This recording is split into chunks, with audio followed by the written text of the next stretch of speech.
ബി.ജെ.പിയുടെ ഒരു ശക്തി കേന്ദ്രമെന്ന് വിശേഷിപ്പിക്കാവുന്ന നേമം നിയോജക മണ്ഡലത്തിൽ ഉൾപ്പെടുന്ന 23 വാർഡുകളിൽ കഴിഞ്ഞ തവണ 14 സീറ്റുകളിൽ ബി.ജെ.പി ആയിരുന്നു വിജയിച്ചത്.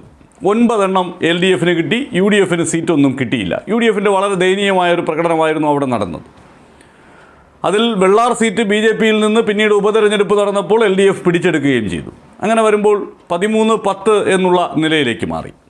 ഇക്കുറി പക്ഷേ ബി.ജെ.പിക്ക് ആ മുൻതൂക്കം നിലനിർത്താൻ ആകില്ല എന്നുള്ളതാണ് നമുക്ക് പ്രാഥമികമായി ഈ വാർഡുകളിലൂടെ സഞ്ചരിച്ചപ്പോൾ അവിടെ നിന്നുള്ള ഫീഡ്ബാക്കുകൾ പരിശോധിക്കുമ്പോൾ വ്യക്തമാകുന്ന കാര്യം. വാർഡ് തിരിച്ചുള്ള കണക്ക് നമ്മുടെ മുന്നിലേക്ക് എത്തുമ്പോൾ നേമത്ത് ബി.ജെ.പിക്ക് കഴിഞ്ഞ തവണത്തെ ഒരാധിപത്യം നിലനിർത്താനാകില്ല. പക്ഷേ ഇപ്പോഴും നേമം നിയോജക മണ്ഡലത്തിലെ 23 വാർഡുകളിൽ മുൻതൂക്കമുള്ള കക്ഷി എന്ന നിലയിൽ ബി.ജെ.പി തന്നെ മുന്നിൽ നിൽക്കും എന്നതാണ്.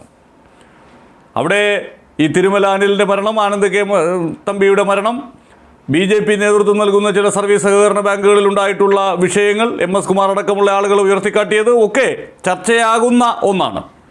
ഇപ്പോൾ മറുവശത്ത് ബി.ജെ.പി നഗരസഭയ്ക്കെതിരായുള്ള ആരോപണങ്ങൾ ഉന്നയിക്കുന്നു, സർക്കാരിനെതിരായുള്ള ആരോപണങ്ങൾ ഉന്നയിക്കുന്നു. അതൊക്കെ നിലനിൽക്കുമ്പോഴും പ്രാദേശികമായി ബി.ജെ.പിയുടെ സ്വാധീന മേഖലകളിൽ അവരുടെ കേഡറുകൾക്കിടയിൽ തന്നെ ഭിന്നതയുണ്ടാക്കുന്ന തരത്തിൽ ഉയർന്നു നിൽക്കുന്ന തിരുമല അനിൽ വിഷയവും ഈ ആനന്ദ് കെ തമ്പി വിഷയവും ചില വാർഡുകളിലെങ്കിലും ബി.ജെ.പിക്ക് തിരിച്ചടി നൽകുമെന്നുള്ളതാണ് നമ്മുടെ മുന്നിലുള്ള ഡാറ്റ നൽകുന്ന സൂചന.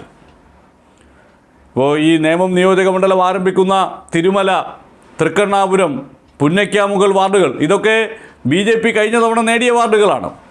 അതിൽ തിരുമല ഒഴികെയുള്ള വാർഡുകളിൽ ഇത്തവണ എളുപ്പത്തിൽ ബി.ജെ.പിക്ക് സീറ്റ് നിലനിർത്താനാകില്ല എന്നുള്ള കാര്യം 100% ഉറപ്പാണ്.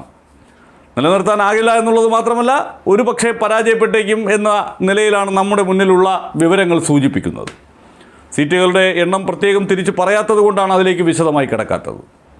അപ്പോൾ ബി.ജെ.പിയുടെ സ്വാധീന മേഖലയിൽ കഴിഞ്ഞ തവണ ഉണ്ടായിരുന്ന ആധിപത്യം അത് കഴിഞ്ഞ് നമ്മൾ കുറച്ചുകൂടി മുന്നോട്ടേക്ക് പോകുമ്പോൾ പൂജപ്പുര, അതിനപ്പുറത്ത് നേമം, പാപ്പനംകോട്, എസ്റ്റേറ്റ് തുടങ്ങിയ വാർഡുകളിലും അതിശക്തമായ മത്സരമാണ് ബി.ജെ.പി ഇപ്പോൾ നേരിടുന്നത്. അതിൽ ചിലയിടങ്ങളിൽ UDFൻ്റെ സ്ഥാനാർത്ഥികളും കഴിഞ്ഞ തവണത്തേതിൽ നിന്ന് വ്യത്യസ്തമായി ഗംഭീരമായ പ്രകടനം കാഴ്ചവെക്കുന്നുണ്ട് എന്നുള്ളതാണ് ശ്രദ്ധേയം.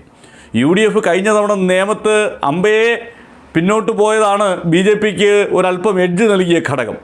ആ ഘടകം ഇക്കുറി ഇല്ല എന്നുള്ളതാണ് നമുക്ക് വ്യക്തമാകുന്ന കാര്യം. കാരണം ചിലയിടങ്ങളിലെങ്കിലും UDF സ്ഥാനാർത്ഥികൾ വിജയത്തിന് അടുത്തു നിൽക്കുന്ന പ്രകടനം കാഴ്ചവെക്കുന്നുണ്ട്. വിജയത്തിലേക്ക് എത്തിയേക്കാം എന്ന് നമുക്ക് ഈ ഘട്ടത്തിൽ പറയാൻ കഴിയുന്ന ചില വാർഡുകളുമുണ്ട്. അപ്പോൾ ഇപ്പോഴത്തെ ഒരു സാഹചര്യത്തിൽ ബി.ജെ.പി കഴിഞ്ഞ തവണത്തെ 14 നിന്ന് 11 സീറ്റുകൾ വരെ നേടാനുള്ള സാധ്യതയുണ്ട്. LDF കഴിഞ്ഞ തവണ വെള്ളാർ കൂടി പിടിച്ചെടുത്ത് ഉണ്ടാക്കിയെടുത്ത 10 സീറ്റിൻ്റെ നേട്ടം അത് ആവർത്തിക്കാനുള്ള സാധ്യതയുണ്ട്. UDF 0 നിന്ന് 2-3 സീറ്റുകൾ വരെ നേടാനുള്ള സാധ്യതയിലേക്ക് ഈ നേമം നിയോജക മണ്ഡലത്തിലെ വാർഡുകളിൽ മാറിയിരിക്കുന്നു എന്നുള്ളതാണ് എടുത്തു പറയേണ്ടുന്ന കാര്യം. UDFൻ്റെ ഒരു തിരിച്ചുവരവ് അടയാളപ്പെടുത്തുന്നുണ്ട് നേമം നിയോജക മണ്ഡലത്തിലും. അത് ചെറുതാണെങ്കിൽ പോലും ഒരുപക്ഷെ ഈ ബി.ജെ.പിയോട് ഉള്ള വിരോധം, LDFന് എതിരായി വീഴേണ്ടുന്ന വോട്ടുകൾ അത് UDFിലേക്ക് കേന്ദ്രീകരിക്കുന്ന ഒരു സാഹചര്യം ഉണ്ടായാൽ അതിനു വേണ്ടിയിട്ടുള്ള പരിശ്രമമാണ് യഥാർത്ഥത്തിൽ UDF ഈ തിരുവനന്തപുരം നഗരസഭയിൽ നടത്തിയിട്ടുള്ളത്. തിരുവനന്തപുരം നഗരസഭയിൽ ഒഴികെയുള്ള ഇടങ്ങളിൽ UDFന് അതിശക്തമായി ക്യാമ്പയിൻ ചെയ്യാനും LDFന് ശക്തമായ പ്രതിരോധം തീർക്കാനും ഒക്കെ സാധിക്കുമ്പോഴും ഇവിടെ അങ്ങനെ സാധിക്കാത്തൊരു സ്ഥിതിവിശേഷം ഉണ്ടായിരുന്നു. അത് മറികടക്കാൻ UDF കേന്ദ്രങ്ങൾ നടത്തിയ പരിശ്രമം വിജയം കാണുന്നുണ്ട് എന്നുള്ളത് വ്യക്തമാണ്. പക്ഷേ അത് വിജയിക്കുന്ന സീറ്റുകളുടെ എണ്ണത്തിൽ എത്രത്തോളം കൊണ്ടുവരാൻ കഴിയും എന്നുള്ളതാണ്. ഇനി അതിന് സാധിച്ചില്ലെങ്കിൽ പോലും അടുത്ത നിയമസഭാ തെരഞ്ഞെടുപ്പിൽ പാർട്ടി കേഡറുകൾക്കിടയിൽ ഒരു ഊർജ്ജം ഉണ്ടാക്കിയെടുക്കുന്നതിന് വേണ്ടിയിട്ടുള്ള പ്രാരംഭ പ്രവർത്തനം എന്ന നിലയിൽ ഇതിനെ കാണാനും സാധിക്കും. എന്തായാലും കഴിഞ്ഞ തവണ അക്കൗണ്ട് തുറക്കാൻ കഴിയാതെ പോയ നേമത്ത് ഇക്കുറി UDFന് 2 സീറ്റുകൾ വരെ നേടാനുള്ള വ്യക്തമായ സാധ്യത നിലനിൽക്കുന്നുണ്ട് എന്നുള്ളതാണ്. അങ്ങനെ വരുമ്പോൾ 11-10-2 എന്നുള്ളതായിരിക്കും നേമം വിധി എഴുതാൻ പോകുന്ന ആ സ്കോർ നില എന്നുള്ളതാണ് നമ്മുടെ ഈ വാർഡ് തലങ്ങൾ കേന്ദ്രീകരിച്ച് നടത്തിയ അഭിപ്രായ സ്വരൂപണത്തിൽ നിന്ന് ബോധ്യപ്പെടുന്ന കാര്യം. നഗരഭരണം പിടിക്കാമെന്ന് കഴിഞ്ഞ 2 തവണയായി സ്വപ്നം കാണുന്ന BJPയെ ചെറുത്തു നിർത്തുന്നതിൽ നിർണായക പങ്ക് വഹിക്കുന്നത് കഴക്കൂട്ടം നിയമസഭാ മണ്ഡലമാണ്. കഴിഞ്ഞ തവണ അവിടെ ഉണ്ടായിരുന്ന 22 സീറ്റുകളിൽ 14 എണ്ണം LDF നേടിയപ്പോൾ 5 എണ്ണം മാത്രമാണ് BJPക്ക് നേടാനായത്, 3 എണ്ണം UDF നേടി. ഇക്കുറി അവിടെ 6 വാർഡുകൾ അധികം വന്നു. 28 വാർഡുകളായി കഴക്കൂട്ടത്തെ നഗരസഭാ വാർഡുകളുടെ എണ്ണം ഉയർന്നു. ആ സാഹചര്യത്തിൽ അവിടെ ഒരു വലിയ കുതിപ്പുണ്ടാക്കാമെന്ന് BJP ആഗ്രഹിക്കുന്നുണ്ട് എങ്കിൽ പോലും നമ്മുടെ വിലയിരുത്തലിൽ കഴക്കൂട്ടത്തെ വാർഡുകളിലൂടെ സഞ്ചരിച്ചതിൻ്റെയും അവിടെയുള്ള ആളുകളോട് സംസാരിച്ചതിൻ്റെയും ഒക്കെ അടിസ്ഥാനത്തിൽ നമ്മൾ തയ്യാറാക്കിയ പട്ടിക പ്രകാരം, ആ പട്ടിക വാർഡ് തിരിച്ച് പുറത്തുവിടുന്നില്ല, ഈ അവസാന നിമിഷത്തിൽ ഒരു ആശയക്കുഴപ്പമുണ്ടാക്കാൻ ആഗ്രഹിക്കാത്തത് കൊണ്ടാണ്. ഏതായാലും ആ പട്ടിക പ്രകാരം BJPക്ക് അവിടെ അവർ ചിന്തിക്കുന്നത് പോലെയുള്ള ഒരു കുതിപ്പ് സാധ്യമാകില്ല. കഴിഞ്ഞ തവണത്തെ 5-ൽ നിന്ന് 7 ആകാനുള്ള, പരമാവധി 7 ആകാനുള്ള സാധ്യതയെ നിലനിൽക്കുന്നുള്ളൂ. LDF കഴിഞ്ഞ തവണത്തെ 14-15 ഉയർത്തും. അവിടെ ഒരു നേരിയ വർധന മാത്രമേ ഉണ്ടാകുന്നുള്ളൂ. കാരണം 6 സീറ്റുകൾ കൂടുമ്പോൾ 1 സീറ്റിൻ്റെ വർധനയേ ഉണ്ടാകുന്നുള്ളൂ.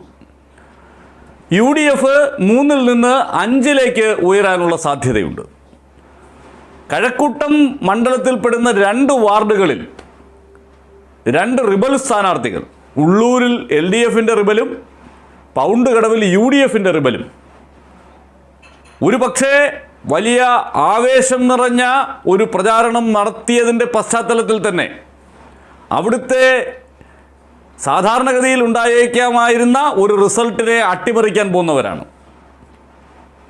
അതിൽ പൗണ്ട് കടവിലെ UDF റിബൽ ആയി മത്സരിക്കുന്ന സ്വതന്ത്ര സ്ഥാനാർത്ഥി പ്രചരണത്തിൽ വലിയ രീതിയിൽ മുന്നിലേക്ക് പോയിട്ടുണ്ട്. LDFൻ്റെ സിറ്റിംഗ് സീറ്റാണത്, ഉള്ളൂരും LDFൻ്റെ സിറ്റിംഗ് സീറ്റാണ്. അപ്പോൾ ഈ സ്വതന്ത്ര സാരഥികളുടെ സാന്നിധ്യം ഒരുപക്ഷെ ജയിച്ചു കയറാനുള്ള പ്രാപ്തിയുള്ള സ്വതന്ത്ര സാരഥികളാണ് എന്നുള്ളത് കൊണ്ടാണ് ആ 2 വാർഡുകളുടെ കാര്യം എടുത്തു പറയുന്നത്. അപ്പോൾ അവിടുത്തെ ഫലത്തെ പ്രവചനാതീതമാക്കുന്ന ഒരു സാന്നിധ്യമായി അവർ മാറിക്കഴിയുകയും ചെയ്തു. അപ്പോൾ ഉള്ളൂരിലും 2 സ്വതന്ത്ര സ്ഥാനാർത്ഥികൾ പ്രതീക്ഷകളെ അട്ടിമറിക്കാൻ പര്യാപ്തരായി നിൽക്കുന്നുണ്ട്. ഉൾപ്പെട്ട ശ്രീകാര്യത്ത് 2015-ലും 2010-ലും സ്വതന്ത്ര സ്ഥാനാർത്ഥികളാണ് വിജയിച്ചത്. LDFനെയും UDFനെയും BJPയെയും പരാജയപ്പെടുത്തി. അപ്പോൾ അതുകൊണ്ട് കഴക്കൂട്ടത്തിനും അത്തരമൊരു ചരിത്രം പറയാനുണ്ട്. ആ നിലയ്ക്ക് ഇപ്പോൾ ഈ 2 സ്വതന്ത്ര സാരഥികൾ അവർ പ്രചരണ രംഗത്ത് നിൽക്കുന്ന ആ അവസ്ഥയെ വച്ച് പരിശോധിക്കുമ്പോൾ സ്വാഭാവികമായി അവർക്കൊരു മുന്നേറ്റം ഉണ്ടാക്കാൻ കഴിയുന്ന ഇടമാണ്. അതിൽ തന്നെ പൗണ്ട് കടവിൽ സ്വതന്ത്ര സ്ഥാനാർത്ഥിക്ക് ഒരു മുൻതൂക്കം നിലനിൽക്കുന്നുണ്ട് എന്ന യാഥാർത്ഥ്യം നമുക്ക് കാണാതിരിക്കാനുമാകില്ല. BJPയെ സംബന്ധിച്ചിടത്തോളം കഴിഞ്ഞ തവണ അവർ സീറ്റുകൾ നേടിയത് ചെമ്പഴന്തി, ചെല്ലമംഗലം, ചെറുവയ്ക്കൽ, പൗടിക്കോണം തുടങ്ങിയ മേഖലകളാണ്. ആ ഒരു സർക്കിളിനകത്താണ്. ആ സർക്കിളിൽ ഉൾപ്പെടുന്ന മേഖലകളിൽ ഒരുപക്ഷെ BJPക്ക് ഇക്കുറിയും നേട്ടമുണ്ടായേക്കാം.